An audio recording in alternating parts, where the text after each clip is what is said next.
E aí galera do canal Adriano Nunes, a gente vai reagir aqui a mais um vídeo, né, de mais um canal aqui do YouTube. E o nome do vídeo é Favela no Japão, o que não te mostram. Quando eu vi o título desse vídeo, até me surpreendi um pouco, né, porque normalmente a imagem que a gente tem, a ideia que a gente tem, né, que eu tenho pelo menos, é que o Japão, por ser um dos países de primeiro mundo, né, vem sempre aquela ideia na cabeça de que tudo lá é super evoluído, né? A gente vê os prédios super modernos, aquela tecnologia lá, aqueles painéis que aparecem na rua, né? No meio das ruas do Japão lá, que 3D, né? E aí, essa visão que eu tinha, né, até então, né? E agora eu vou ver uma coisa que eu não sabia, né? O outro lado do Japão, né? O lado mais... O lado assim mais... Que é mais parecido com o que a gente tem aqui no Brasil, né? O Brasil tem um país que tem muita favela, né? Principalmente no Rio de Janeiro também é um dos estados que tem favela, né?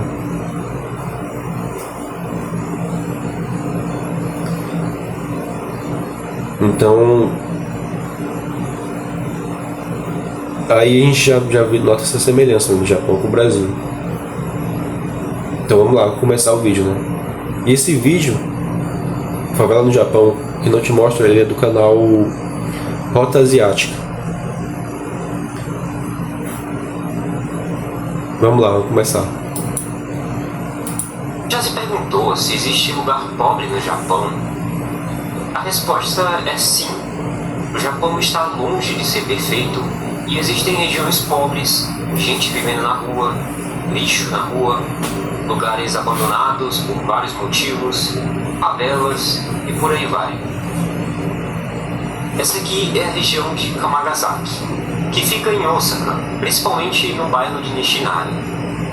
Kamagasaki é conhecida como a maior favela do Japão, embora o termo favela não seja usado da mesma forma que a gente fala em outros países. Por décadas, essa área foi marcada por pobreza, desemprego e uma grande população de trabalhadores temporários, onde muitos desses vivem em condições precárias ou até mesmo nas ruas. Olhando para a história, Kamagasaki começou a atrair pessoas que buscavam trabalho diário nas construções e outros serviços que você não precisa de qualificação. Isso aconteceu especialmente depois da Segunda Guerra Mundial, quando o Japão ainda estava num processo de reconstrução. Hoje em dia, essa região nos mostra que a pobreza no Japão, embora muito bem escondida, é real. E apesar de estar cercada por áreas desenvolvidas e modernas, Kamagasaki permanece isolada e praticamente invisível aos olhos dos turistas que visitam Osaka. É isso que ele mostrou agora, que eu tinha falado antes, que é uma ideia que eu tinha, né? Que até então eu não sabia disso, de eu ser outro lado do Japão, né?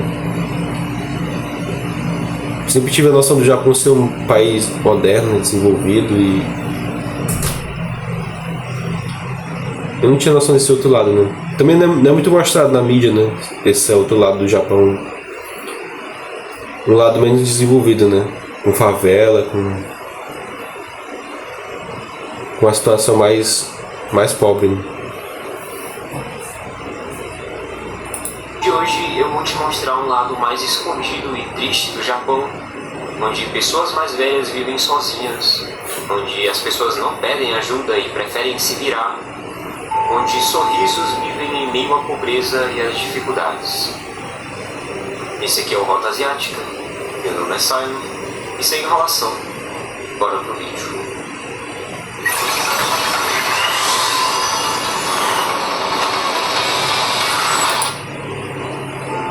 Kamagasaki, no início, era um distrito de trabalhadores, ali por volta dos anos 50 e início dos anos 60. Nessa época, o Japão estava num crescimento econômico muito grande, E eles tinham uma demanda enorme por mão de obra barata para construir as cidades grandes que a gente vê hoje em dia. E foi nesse período que homens de todas as regiões do Japão começaram a migrar para Osaka em busca de emprego. E Kamagasaki virou o ponto de encontro desses trabalhadores. Com o tempo, o bairro foi se deteriorando e muitas dessas pessoas que dependiam de trabalhos temporários começaram a ficar sem trabalho. E como essas pessoas não tinham segurança financeira nenhuma, não tinham assistência adequada, Kamagasaki se tornou um lugar onde a pobreza era a realidade diária delas.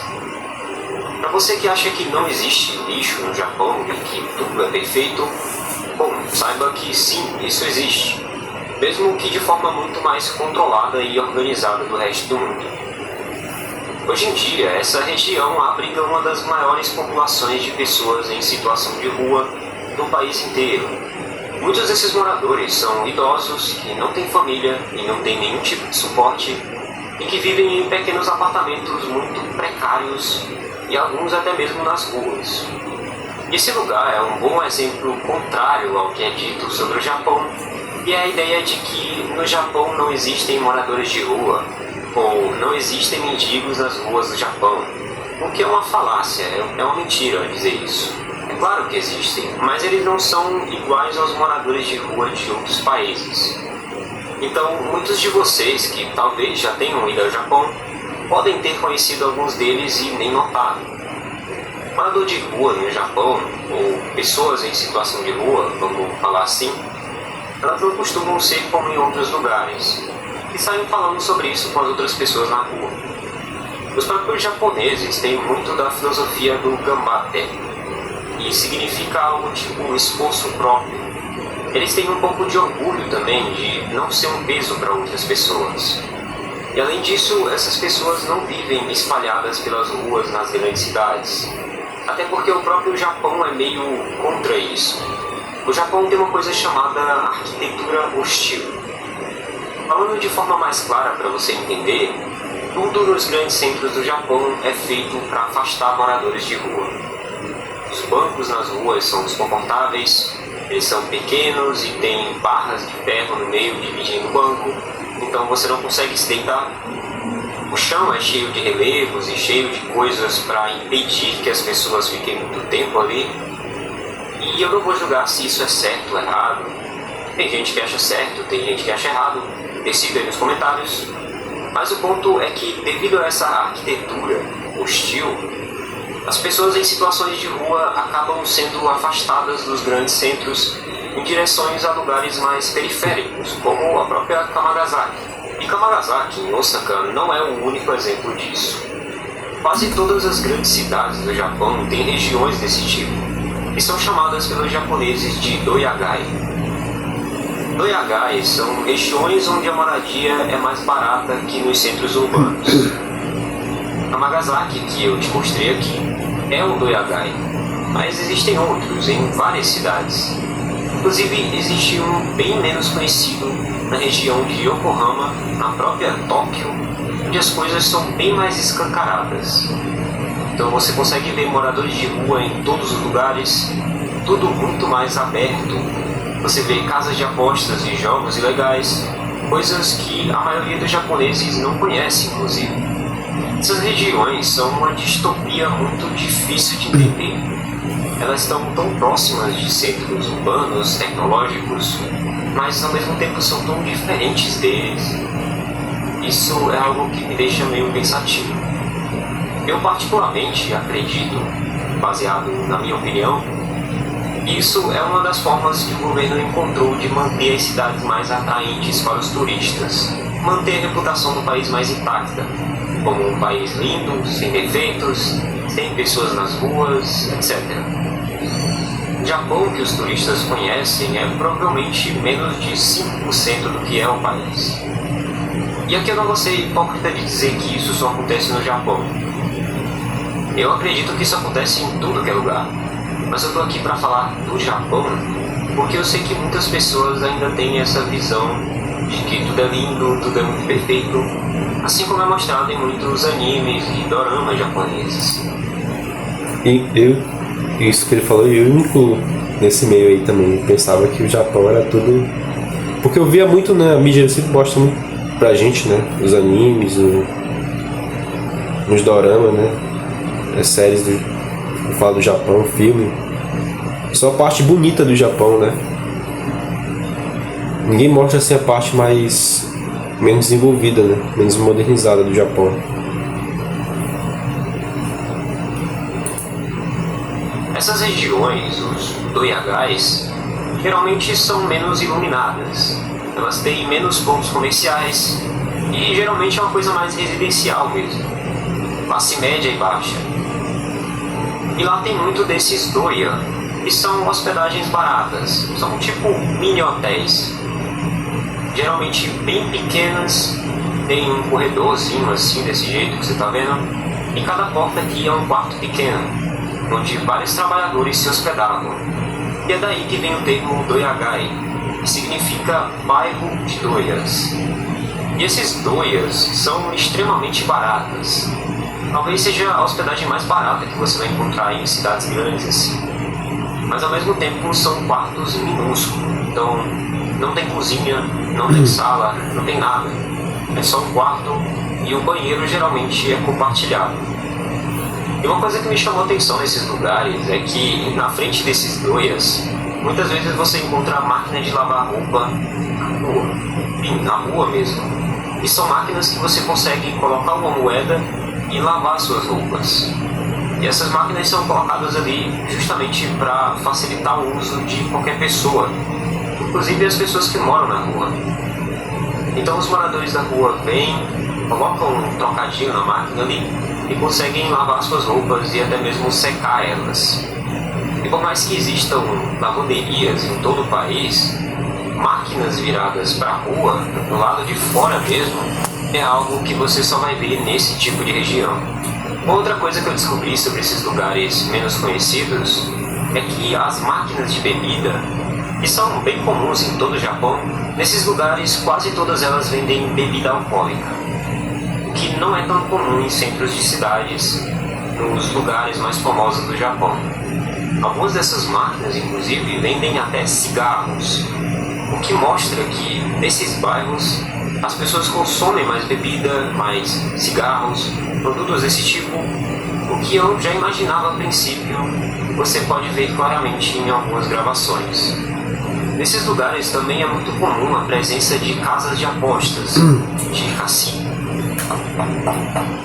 Vem aí o maior concurso da história da SS. Hinos, que são coisas ilegais no Japão. Sim, esse tipo de atividade não é permitida no Japão, embora existam algumas brechas na lei que são usadas por algumas empresas.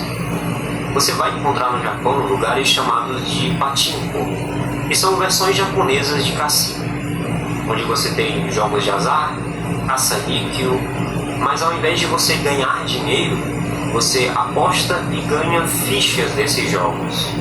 E o que você faz com essas fichas? Bom, convenientemente, do lado desses pachinko, sempre tem uma outra empresa, que diz que não tem nada a ver com isso e que compra as fichas em troca de dinheiro. Então, na prática, é uma estratégia para você conseguir passar por essas proibições. Mas no caso desses doyagai, esses lugares mais escondidos aqui que a gente está conversando, o negócio é bem diferente. Você encontra lugares que são de fato casas de jogos de azar, onde os moradores vão e apostam dinheiro mesmo. Então é uma coisa muito mais escancarada. Esse tipo de coisa é proibido por lei, porém nesses lugares as coisas funcionam de forma diferente. É a mesma ideia das ruas, a organização, os lixos espalhados de forma indevida, diferente de todo o resto do Japão, onde as coisas são colocadas no lugar certo. Aqui é como se fosse o submundo no Japão, né? Uma área bem periférica, né, do Japão, totalmente afastada do grande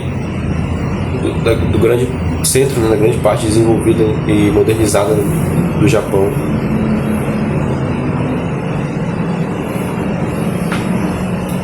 Em lugares como Kamagasaki, parece que as pessoas não se importam muito, ou que os serviços de coleta não funcionam tão bem e não existe uma vigilância tão séria quanto em outros lugares.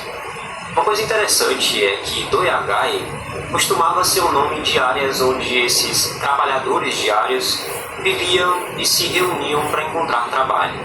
E então elas se transformaram em lugares para os pobres e desabrigados depois do estouro econômico no início dos anos 90. Muita gente saiu um pouco mais dos centros e passou a viver nesses Doyagais. E o curioso aqui é que o nome Doyagai vem do verbo japonês doya doya, e passa uma ideia de aglomerado, multidão, e lembra aí os muitos trabalhadores diários que vivem na região. Tudo isso que eu te contei sobre os Doyagais foi para te ajudar a entender sobre a verdadeira pobreza no Japão, aquela que está mais escondida e muitas vezes nem os próprios japoneses enxergam. Ainda falando sobre pessoas sem moradia, existem dois tipos de pessoas nessa situação nos Doyagais. O primeiro tipo é aquele mais fácil de identificar, que é literalmente a pessoa em situação de rua. Aqueles que você vê dormindo em metrôs, debaixo de viadutos, em lojas 24 horas. Esses são mais fáceis de ver e saber que são pessoas em situação de rua. Que é muito similar ao que tem aqui, que a gente vê aqui no Brasil, né? Mas o segundo tipo, que é o mais difícil de saber, são os trabalhadores diários. Em japonês, Bem parecido com o que a gente vê aqui no Brasil, em vários lugares aqui no Brasil. são chamados de Yatoi Rudosha, que significa trabalhador contratado para um dia de trabalho, ou trabalhador diário. Então eles não têm um trabalho fixo, eles ficam fazendo esses bicos de dia em dia, tentando encontrar todos os dias alguma empresa que precisa de um serviço pontual. Tem até centros onde é divulgado esses trabalhos, geralmente trabalhos braçais, coisas simples ali que eles podem fazer.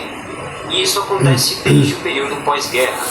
Por isso que a maioria dos moradores desses Doyagais são idosos. O problema é que isso era muito comum no período pós-guerra, quando esses bairros começaram a se formar, mas não é mais tão comum atualmente.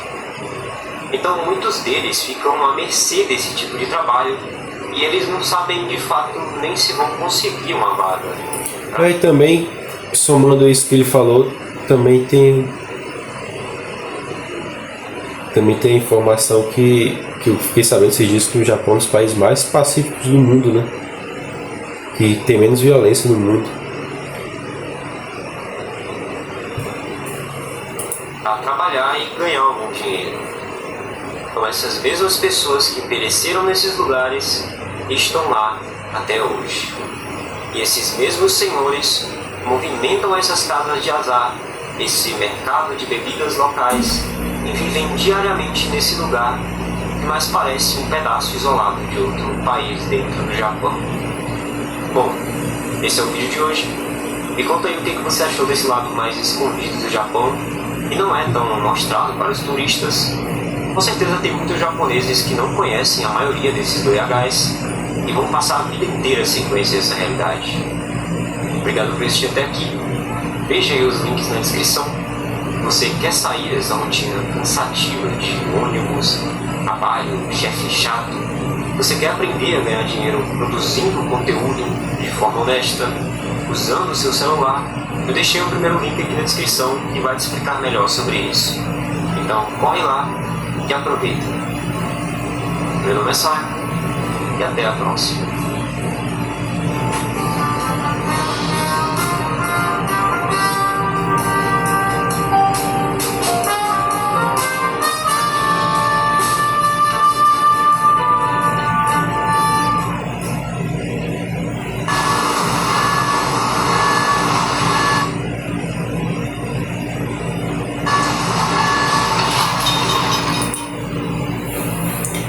Então é isso, galera. Se você gostou do vídeo, deixa seu like, se inscreve no canal e ativa o sininho para você estar sempre recebendo notificação de vídeo novo. Toda vez que eu postar vídeo novo aqui no canal, toda semana eu tô postando vídeo novo. Compartilhe esse vídeo com todo mundo que você gosta, né? Seus parentes, seus amigos, todo mundo. E deixa aí nos comentários se você já conhecia esse outro lado do Japão, né? O que você achou de mais curioso nesse outro lado menos modernizado e menos desenvolvido do Japão que foi mostrado aí no vídeo, né? Beleza? Falou, galera, um abraço e até mais. Valeu!